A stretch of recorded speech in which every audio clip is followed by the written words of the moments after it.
Hello everyone, welcome to Apti Plus Academy for Civil Services. This is a special video for all the aspirant who are aspiring to appear for the Civil Service Examination 2021. So in this video, I'll be discussing about the roadmap and the strategy for CSE 2021.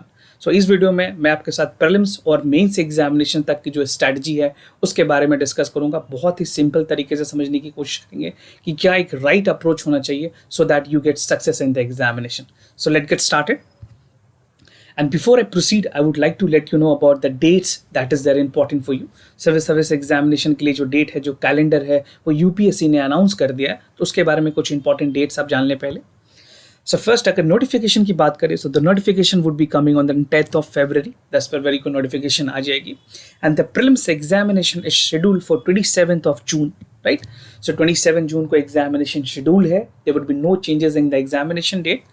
After that, there would be the mains examination that would be commencing from 17th of September 2021. And after that, talking about the other cycle of the UPSC examination, you got interview, which would be held in February and March, and the final result will be there in April 2022. Right. So this is the entire cycle that would be there if you're appearing for Civil Services 2021. And before I proceed, I would like to tell you that there are only 10 months left before you really appear for the examination, right. सिर्फ 10 महीने आपके पास बचे हुए हैं और इस 10 महीने में आपकी क्या स्ट्रैटेजी होनी चाहिए, क्या परफेक्ट स्ट्रैटेजी होनी चाहिए ताकि आप एक श्योर शॉट सक्सेस की तरफ आगे बढ़ सकें। इस वीडियो में आपको वो बात बताऊंगा। And this is a calendar, basically the academic calendar of the UPSC, the examination calendar. So you can see the serial number 8 where the UPSC has specifically mentioned that the 10th would be the date and the examination would be a one-day examination that would be conducted on 27th. और जो 19th serial number है that will tell you about the mains examination. So I just wanted to authenticate that this is the calendar that has been published by the UPSC. ना बात करें मैं आपके साथ जिस वीडियो में जो चीज़ों को डिस्कस करने वाला हूँ, एक 4 ब्रॉड कैटेगरीज है जो मैं आपके साथ डिस्कस करूँगा। सबसे पहली कि किस तरह से आपको एनसीईआरटी के साथ स्टार्ट करनी है और जो न्यूज़पेपर रीडिंग की जो स्ट्रैटेजी है वो क्या होनी चाहिए। दूसरे जिस पहलू पे हम लोग डिस्कस करेंगे would be integrating the static portion both for the prelims and mains examination. तो मैं एक एक जो सब हेडिंग है उसके बारे में डिटेल में आपको बताऊंगा। And the third would be focusing on the optional subject, क्या एक राइट अप्रोच होना चाहिए ऑप्शनल सब्जेक्ट को लेकर के, and the revision and the test series. This would be both for the prelims and the mains examination, right. मैं इस video में आपको कोई टाइम टेबल नहीं बता रहा हूँ कि हर महीने आपको किस तरीके से पढ़ने, what would be your approach for January, February, March. No, because this is very subjective. हर इंडिविजुअल की एक अपनी क्वालिटी है, एक अपनी पोटेंशियल है। तो मैं कोई आपको किसी मंथ के लिए किसी टाइम टेबल पे बाउंड नहीं करूँगा, but I will tell you practically क्या आपको इंप्लीमेंट करना है so that this would be fruitful for your results and ultimately it will give you success in the examination. तो सबसे पहले बात करें एनसीईआरटी एंड न्यूज़पेपर की। So what you should do if you are starting your preparation, as I told you only 10 months are left. सिर्फ आपके पास 10 महीने बचे हुए हैं। तो अगर आप सितंबर से एग्जामिनेशन स्टार्ट कर रहे हैं, if you are starting your preparation from September, so the first 2 months would be exclusively dedicated for the NCERT. आपको पहले 2 महीने एनसीईआरटी पे डेडिकेट करना है। यहाँ पे जो नए स्टूडेंट्स हैं जो basically they would be first time papering, उनके लिए मैं ये चीज़ क्लियर कर दूँ। कई बार स्टूडेंट के मन में कन्फ्यूज़न होती है कि कौन से एनसीईआरटी पढ़ने, ओल्ड पढ़ने हैं, न्यू पढ़ने। So do not bother about the old and new, just start the preparation with the NCERT, what ever NCERT do you have. बात करें क्लास 10 और 10 से 10, 6 से 10 और 11 से 12 मैंने 2 सेग्रीगेट किया है। तो 6 से 10 में जो एनसीईआरटी आपको पढ़नी है वो ज्योग्राफी की क्लास 6 to 10 सारी बुक्स पढ़नी है, हिस्ट्री की फ्रॉम 6 to 10 सारी बुक्स पढ़नी है, और जो साइंस की सारी बुक्स हैं फ्रॉम 6 to 10 वो आपको पढ़नी है। बिकॉज साइंस में आपके जो जनरल साइंस के पोर्शन है, राइट, वो कवर हो जाएंगे इससे। उसके बाद बात आती है क्लास 11th और 12th की जो एनसीईआरटी है। यहाँ पे you have to be very selective. Very selective means I don't want to read any basically unnecessary stuff which is not relevant for the examination. तो बात करें हिस्ट्री की, तो हिस्ट्री की आपको क्लास 11th और 12th दोनों की बुक पढ़नी है। उसमें आप एंशिएंट हिस्ट्री, मेडिवल हिस्ट्री और मॉडर्न हिस्ट्री पढ़ सकते हैं। अगर आपको इन तीनों किताबों की ओल्ड एनसीईआरटी मिल जाए तो that would be very good and would be excellent. अगर नहीं मिलती है तो बहुत सारे ऑनलाइन प्लेटफॉर्म है जहाँ से आप इजीली डाउनलोड कर पाएंगे। तो मेक श्योर आप मॉडर्न हिस्ट्री में बिपिन चंद्रा की जो बुक है वो पढ़ें और एंशिएंट और मेडिवल की भी आप ओल्ड एनसीईआरटी ही रेफर करें। Now coming to the geography, now the class 11th and 12th geography is very very important. This is such important कि ये आपके prelims और mains दोनों के लिए important है, right? And the entire syllabus would be covered from these books only. तो जो class 11th और 12th की book है, that is more than sufficient for your geography, right? तो पहले 2 महीने की जो strategy है वो मैं आपके साथ discuss कर रहा हूँ. उसके बाद एक एनसीईआरटी की बुक जो बहुत ही ज़्यादा इंपॉर्टेंट है, that is art and culture and introduction to Indian art. This is from the class 11th. ये क्लास 11th की बुक है. So this is again very relevant. Entire book, the entire chapter is important. तो इसको आप किसी भी तरह से छोड़ नहीं सकते हैं. Now the last book that is important from class 12th, that is biology. जो बायोलॉजी की एनसीईआरटी है वो एनवायरनमेंट के सेक्शन के लिए बहुत ही इंपॉर्टेंट है. तो जो लास्ट यूनिट है आपकी बायोलॉजी में और जो लास्ट 4 चैप्टर है, that is again very important. तो उसको आप एनवायरनमेंट पॉइंट ऑफ व्यू से पढ़े. That entire 4 chapter is very important. So these were about the NCERT that you have to follow initially for the first 2 months when you start your preparation, right? और बात करें अगर national newspaper की, तो कोई भी एक नेशनल न्यूज़पेपर आप ले सकते हैं. The Hindu would be the more sufficient. Hindu आपके रिक्वायरमेंट को पूरी करेगी. And if you want to supplement it from the Indian express, अगर आप बात करें इंडियन एक्सप्रेस न्यूज़पेपर भी पढ़ना चाहते हैं, तो इंडियन एक्सप्रेस के कुछ स्पेसिफिक पेज हैं जिस पे ही आपका फोकस होना चाहिए. तो इंडियन एक्सप्रेस की एक्सप्लेन्ड सेक्शंस आती है, राइट? तो explained section is very important that you should study in the Indian express. Apart from this, there's no need of reading 2 newspaper. So you should stick to 1 newspaper, that is the Hindu, and you can supplement Indian Express with the explained page. इससे ज़्यादा आपको newspaper में कुछ भी नहीं करना है, right? अब मैं आपको बताऊंगा किस तरह से आपको अपने प्रीलिम्स और मेंस के जो सिलेबस है उसको इंटीग्रेट करना है, एक साथ पढ़ना है.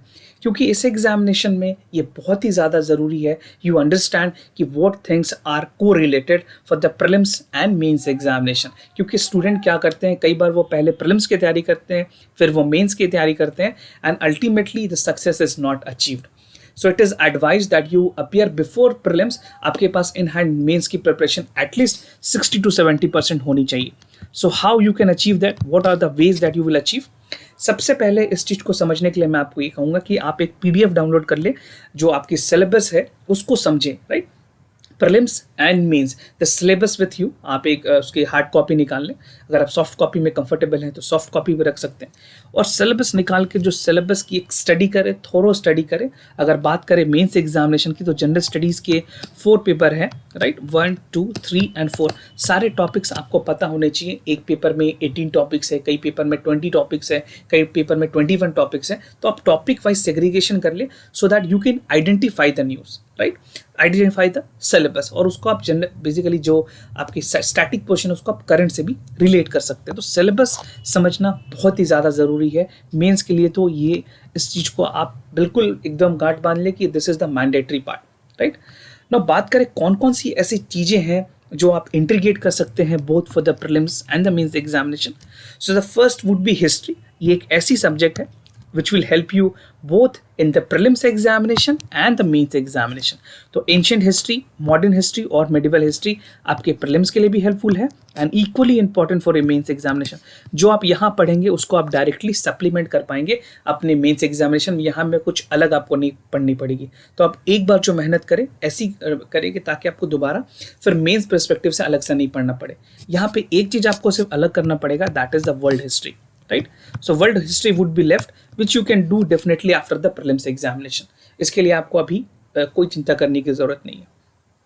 Now coming to the geography, as I told you that the geography for class 11th and 12th would be more than sufficient. I repeat, would be more than sufficient to compete both prelims and mains examination. But the fact is that you should be thorough with the concept which is there in the NCERT.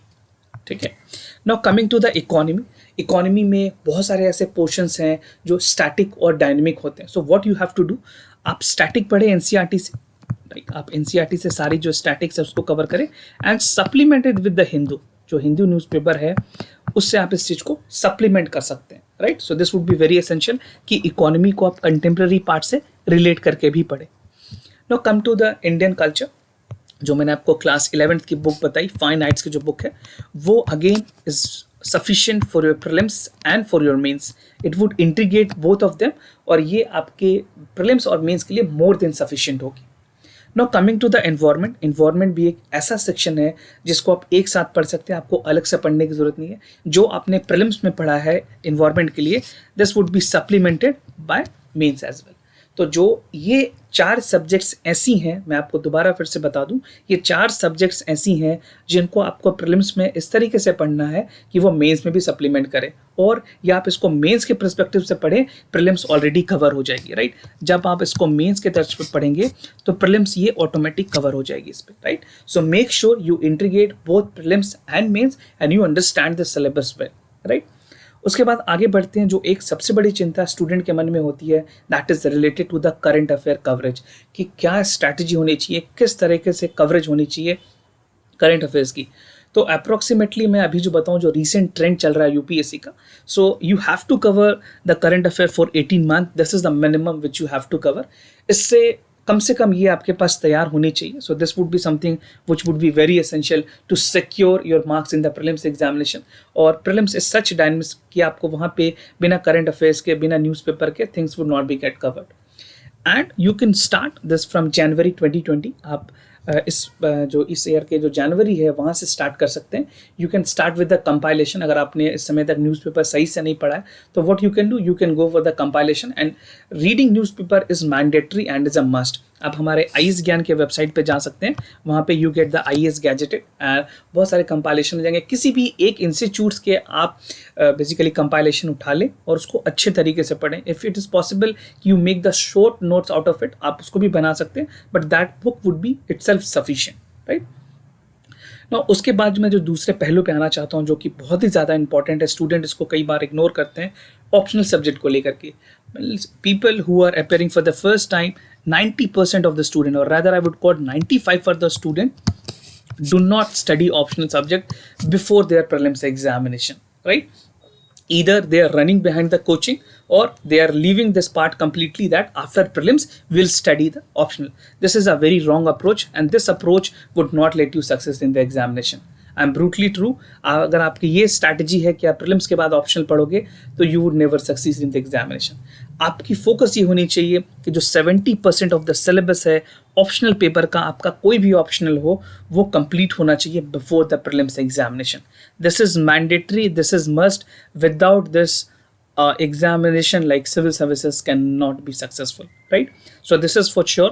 अगर आपके optional कुछ उस तरह के हैं, political science हैं, या फिर आपने पॉल साइंस लिया हुआ है, पब्लिक एडमिनिस्ट्रेशन लिया हुआ है, हिस्ट्री लिया हुआ है, जो कि आपके जनरल स्टडीज़ में भी कंट्रीब्यूट कर रही है, so it is an edge for you. ये आपके लिए एज है. बट और भी कोई ऐसे बच्चे और कोई भी aspirant whose optional is not related to the general studies, right, जैसे मैं फिजिक्स की बात करूँ, मैथमेटिक्स की बात करूँ, तो इन तरह के बच्चों के लिए कम से कम you should cover 70% of the syllabus. And this 70% applies to all subject. किसी भी सब्जेक्ट से आप हो, आपके लिए ये मैंडेटरी है. और पॉसिबल हो तो इस टाइम पे आप रिवीजन नोट्स बनाएं, क्योंकि जिस तरह से एग्जामिनेशन होती है मेंस की, बैक टू बैक एग्जामिनेशन होती है, you get less time to study, to revise. So it is very essential कि आपके पास एक क्रिस्प नोट्स बने हुए हों. जितने भी टॉपर्स को आपने देखा होगा, सबके नोट्स बने होते हैं, क्योंकि at the end you get only 1 day और half day to revise the thing. तो जो आपने पूरे एक साल में पढ़ा है, what you have study in 1 year, that has to be revised in 1 day, right, not 1 day even, you have to revise the entire thing in the half day. So it is very essential कि आप एक notes बना ले, खास करके mains के optional paper की, जो आपको आराम से रिवाइज करने में मदद करे. Now, the things that is usually ignored by the student, I would like to highlight this because बहुत सारी ऐसी चीज़ें हैं जो अपने प्रिपरेशन में आप भूल जाते हैं, या फर्स्ट अटैम्प्ट में वो मिस्टेक करके आप सेकंड अटैम्प्ट में नहीं करना चाहते हैं. So through this video I want you to understand कि आपके पास मिस्टेक करने का कोई स्कोप ही नहीं रहे. एंड द फर्स्ट बेसिकली जो आप पहली अटैम्प्ट दें, या आपकी जो भी अटैम्प्ट हो, would be the perfect attempt. तो यहाँ पे जो इकोनॉमिक सर्वे है, that is usually very important for your examination, and it is important for your prelims and mains. दोनों जगह पे इसका जो कंट्रीब्यूशन है बहुत ही ज़्यादा है. और बात करूँ जनरल स्टडीज़ के पेपर 3 में, so this is the entire paper where economic survey is very helpful, right. तो इसको आप बिल्कुल ना छोड़ें. इकोनॉमिक सर्वे की 2 वॉल्यूम आती है, वॉल्यूम 1 एंड वॉल्यूम 2. दोनों वॉल्यूम बहुत ही ज़्यादा इंपॉर्टेंट है, दोनों को आप पढ़ें. समरी भी मार्केट में मिलती है, तो आप कोशिश करें, अगर आपके पास टाइम है तो पूरी बुक को आप ध्यान से पढ़ें. Now the people do also undermine the India Yearbook. India year book although is a बल्कि बुक, आई डू अंडरस्टैंड, पूरी बुक पढ़ने की कोई भी ज़रूरत नहीं है, आप सेलेक्टेड चैप्टर पढ़ें प्रीलिम्स पॉइंट ऑफ व्यू से। मैंने इस पर एक स्पेशल वीडियो बनाया है, एक डेडिकेटेड वीडियो है कि कौन कौन सा बुक्स आपको रेफर करना चाहिए, तो आप वीडियो के डिस्क्रिप्शन लिंक पर ज़रूर जाएं, मैंने उसके लिए उस वीडियो की लिंक दी हुई है, आप ज़्यादा जानकारी वहाँ से चेक कर सकते हैं and you can get an idea what are the books that you have to refer for each subject. मैंने हर सब्जेक्ट को लेकर के वहाँ पे एक स्पेसिफिक बुक्स बताया। Now coming to the revision and the test series, how it is important. So बात करें, अगर आप प्रीलिम्स के 1-2 महीने हैं, अगर आपको मान जून में you have the examination which is schedule for 27, so you can start from May onwards. May से आपको स्टार्ट करना है, अप्रैल में basically you can start with April. So it is very important कि आप 2 महीने पहले से एक्सक्लूसिवली यू सिर्फ reserve yourself for the prelims revision and the test. जो भी आपने पढ़ा हुआ है आपको उसके लिए टेस्ट सीरीज देने की बहुत ही ज़्यादा ज़रूरी है। अगर मैं प्रीलिम्स की सिर्फ बात करूं तो at least you should practice 50 test paper. 50 test paper का प्रैक्टिस करना बहुत ही ज़्यादा ज़रूरी है। और अगर मैं बात करूं आपसे प्रीलिम्स एग्जामिनेशन की बुक्स को लेकर के, so you should not study more than 2 books. 2 books भी बहुत ज़्यादा होगी, try to stick on 1 book, this would be very sufficient. हम एक बुक की रिविजन बार बार करें, that would be helping you to understand the content and give you confidence. तो मैक्सिमम जो लास्ट है 2 से ज़्यादा बुक आपको किसी भी सब्जेक्ट के लिए नहीं पढ़नी है। मेंस की जो स्ट्रैटेजी होनी चाहिए प्रीलिम्स के साथ वो ये होनी चाहिए, you should have daily answer writing practice. We at एप्टी+ have also running with the daily answer writing session. You can visit to our IAS Gyan site, वहाँ पे आपको basically you can get the details, मैं description में भी उसका link दे दूंगा। तो आप आंसर राइटिंग के लिए कोई भी एक प्लेटफॉर्म पे जा करके अपनी मेंस की आंसर राइटिंग को प्रैक्टिस कर सकते हैं and this is very important because after prelims examination you won't be able to practice for the mains answer writing. This is something which has to be done beforehand. Now, after that, what you can do after prelims, if your things are covered, almost 70% of the syllabus would be covered if you follow my strategy. So, after this, you can appear for the mains test series. Prelims के बाद आप mains test series के लिए appear कर सकते हैं, right? So, this is the suitable time that student tend to appear for the mains test series. So, ये एक strategy होनी चाहिए आपकी revision और test series को लेकर के both for the prelims and the mains examination. तो बात करें क्या क्या ऐसे मिस्टेक्स है जो यूजुअली एस्पिरेंट्स करते हैं मेंस एग्जामिनेशन और प्रीलिम्स एग्जामिनेशन को लेकर के।